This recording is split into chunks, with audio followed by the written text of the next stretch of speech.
What is going on, everybody? It's the France, and we're back again with another banned and limited card update. We have about a 3-minute video here, so must not be much getting done. Let's see what's going on. Hey casters, today we have some adjustments and updates to share about the Lifestream metagame as we work to improve the experience for players. You know, it does make sense to have the limit and ban card list up and now because we had Kissimmee, and then we had a second um a second tournament to see how the feelings of the early part of the meta is going to be. So you want to adjust after that. I kind of figured we would get an update relatively this week or next week. So there you go. Around the world. Usually we wouldn't be so quick to act after the launch of a new format, but we've heard you loud and clear and want to make Lifestream the most enjoyable format in Elestrals history. We're really excited to see how the Lifestream format has developed so far. We were hoping to see more synergistic decks emerge and good stuff piles fall off, and that's happened beyond our biggest dreams. There have been some incredible However, that have made it to the top tables at multiple events, and we cannot wait to see what else you all cook up. This new focus on archetypal strategies has been a huge hit, and we're going to continue to evolve this idea in future sets. However, while we're excited to see new strategies emerge, the leap forward in synergy has refined the edge of powerful decks with big swing turns, such as Aphrodite Lakagon combo, Apollo Mass Fortel, and Frost Self Mill.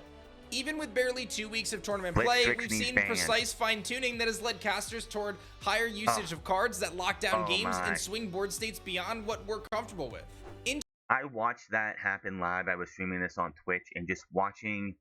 You could literally see Bean Soldier's soul leave his body as that turn went on. Interaction is a core piece of the Elestrals trading card game, and we've heard players' concerns over some of these powerful cards that remove an opponent's opportunity to respond.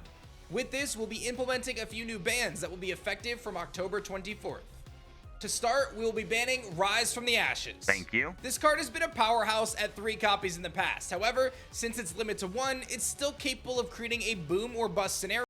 And the biggest issue with Rise from the Ashes, which if they could do an escape from Tartarus for this card, you can bring a version of this back where maybe you go where it only allows you to bring back 1 or 2 costs. They are suppressed for that turn and cannot ascend in said turn. So you are stuck with what you have that turn. So, or you could also do a thing where they're suppressed and they have to be in defense position for the turn that you bring them in. Obviously, that ain't going to be that big of a deal. But you can figure out something here to make this more manageable. Rise from the Ashes' biggest issue with Rise from the Ashes we saw all over Kissing Me for the 8 rounds and the top cut as well. Throw boss monster into the underworld, pull Rise, win game. That's an issue. That is an issue. Where a single threat can come out of nowhere to decide an entire clash.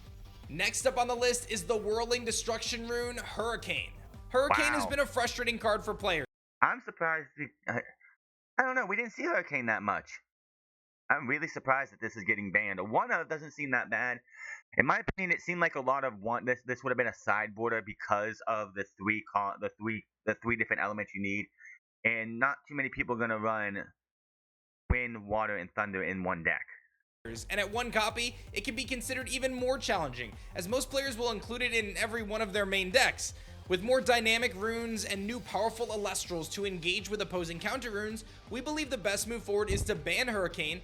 It just feels like you're banning Hurricane. It hardly had a life in the meta, and it's like we're banning it. So it's like, why did you make it in the first place?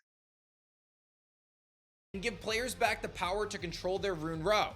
This next card will be our final ban for this upcoming change. Effective October 24th, Helios Chariot Ride will be banned in the Elestrals trading card game. I absolutely disagree with banning this outright. I still think it should be given a one-off trial between this set list and the next set list of card ban and limited cards. Being at 3 of, I do think was a crazy idea to have it at 3 of. When I was using it in my main deck when I was playing all the time, I had 2, and that was it. I think 3 is a little much. People are like, oh well, it's more playable now, and it decides games. So does Shield of Achilles. The very first match that we saw on the Kissimmee Opens top cut, both games were won by Shield of Achilles. We're gonna ban Shield of Achilles because it decided 2 games to get somebody to the top cut. This counter rune has been one of the biggest points of community contention, and we can see why.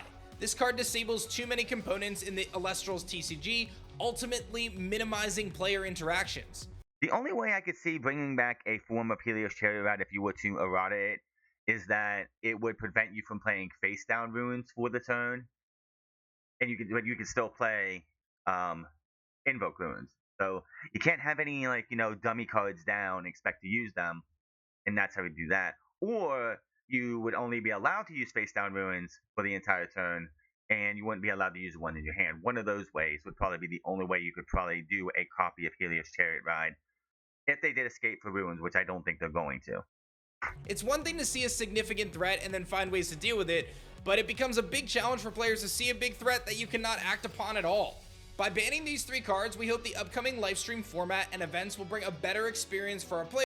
The next tournament is going to be Helios aside, Hurricane aside, Rise from the Ashes being off the board for the November Premier Tournament when we get to it. It's going to be very interesting to see how that tournament goes off, because we saw so many good players and so many not top tier players but middle tier players relying on Rise of the Ashes more than they did Helios Chariot Ride or Hurricane. Again, I'm pretty sure on the entire tournament we saw 8 to 10 times Rise from the Ashes be used on stream for live stream. So yeah, I think that going away, and Helios Chariot Ride, even though it's a big issue, which it's not as big as everyone wants to make it sound to be, but whatever. We only saw it twice. I'm pretty sure twice, 2 to 3 times on live stream. I'm not talking about the tournament from last week, because this past weekend, because I only saw 2 clashes from it completely. But yeah, with Rise being out of the game, it's going to be interesting to see how we this going, because so many people were reliant on Rise from the Ashes, and now Rise from the Ashes is gone. You gotta, get back into the kitchen, start cooking up a new way to get those big boss monsters on the field. And help shine light on more synergistic strategies. These changes will all take effect on October 24th. I still say with the way the meta is going right now, EQ and investing in your lore should come off the limit list. We don't have many ways to get big boss monsters off the field as invoke ruins or anything outside of poison tipped arrow, shield of Achilles, 1 EQ, 1 earthquake. If that was one of the biggest issues, Rise 1-up is not an issue if you have 3 earthquakes and 3 Rise from the Ashes. I'm sorry, not Rise from the Ashes, but 3 resting on your laurels, and you have those options to do that. But with those sticking at 1-of, it's really difficult to sit there and go, yeah, we're going to be able to make it easy. Because if somebody brings up their Celestial, and you already used your Earthquake and you don't have Rise in your deck, you're pretty much screwed at getting it off the field. Same thing with Rise. It's just it made it so difficult. Blistrix forms now. If you that was another issue. And they still should limit it. They should ban the Blistrix, but they're not going to, because I don't get why. Blistrix is not a fun deck. People complain about Blistrix, and they still refuse to do something about it. But it is going to be interesting to see how things go. Obviously, I know some people, I've even said it myself sometimes, seeing you don't want to see anything from Livestream get hit yet. The next limit and ban list, honestly, I think if a new set comes out, cards unless the card is super broken and powerful that it's going to absolutely wreck the entire metagame, those cards from the new set should be off limits from the banned or limited list for the next set of card restrictions, or the next banned or limited list that comes out, because they're just brand new. And you got to give people time to see if these are solvable, or if they're going to be a big issue when we get towards the next set, which will be set 7, and we'll start seeing that information probably next month. Just in time for our next live stream premiere on the 25th. We are moving quickly here to ensure that we can get a better understanding of the live stream format. Oh, I didn't realize they were doing one in 10 days, but yeah, it's going to be interesting to see how, obviously, the good players like a Swolax, Bean Soldier, Bow, and all them, they'll have contingencies that oh, Rise is gone, now what do we do? It's going to be the players that who have made top cut had never made Top Cut before, but made it because of Rise from the Ashes was in their deck, and they could rely on it in one shape or form, one way or another. And now they have to figure something else out. Without these cards suppressing interaction on a routine basis. In December, later this year, we will have a second restriction update. These, like I just said, because Lightstream just came out and you're putting this restriction ban list on right now, I think that there should have been like something like a new set comes out, the new set should be exempt from this ban list. Now December, if things from Lightstream like Corvishine, Champion of Apollo, or Iwuli, which is an issue in my opinion, but we don't know if like let's give it more time. If I could see in December if they still become an issue, Corvishine, which pretty much nearly, almost nearly, because you can build up to 6 or 7 depending on the number that your card is on, nearly makes it so that what you're looking for, especially like in the Celestial package or any of these other packages, you're going to hit and you're most likely going to win. I could see that in December being hit with a limit, not a ban, a limit. Which, in Iwuli, which if I read the card right, if you mill like 4 cards and there's one, I think it's one cost. I'm pretty sure it's one cost, and if not, it's definitely more broken. But any number of Elestrals you find in that mill, you can add them to you can special cast them. That could be an issue because you're allowing somebody to swarm the field. Oh, you got rid of my Woolly, I'll get a second one out and I'll hit you again. So I could see out of things that are an issue for Lightstream, Tadpuff is also something that people have brought up. I can see that being on the limit or ban list by the end. I don't know if it's Champion Tadpuff or Normal Tadpuff. Normal Tadpuff is absolutely one of the most slept on cards. You don't see it that often. You have seen it a little bit more. We did see it a lot in Kissimmee, but I could see champions of Apollo Corvishine and Iwuli, champion of Aphrodite of Kione, being hit with a limit or an outright a limit or an outright ban with a champion of not a champion, but a Escape from Tartarus card for both of them, because they're not bad as per se, like their effects. They're just a little too powerful. Like Champion Apollo, like Corvishine, if it was to get banned and it would have a Escape from Tartarus card, instead of being able to do 3 more, you could do 2 more.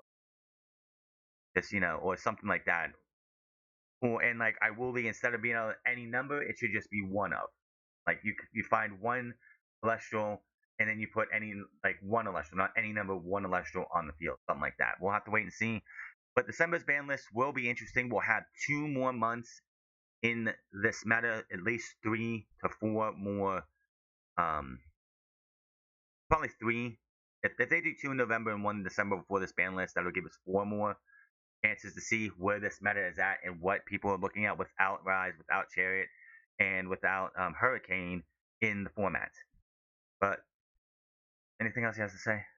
It's crucial that we let this new format breathe and provide players the opportunity to build upon and counter existing strategies. However, until we have more time and data to evaluate, we'll keep the current changes focused on the cards disrupting the goals of Elestrals. We're very excited to see what new strategies emerge in the coming months, and I want to thank you for being a part of Elestrals and building something incredible. Well, that is your banned and limit list for October. Let me know what you think in the comment section below. Hit that subscribe button, comment down below, like or dislike this video, and I will see you guys on the next one.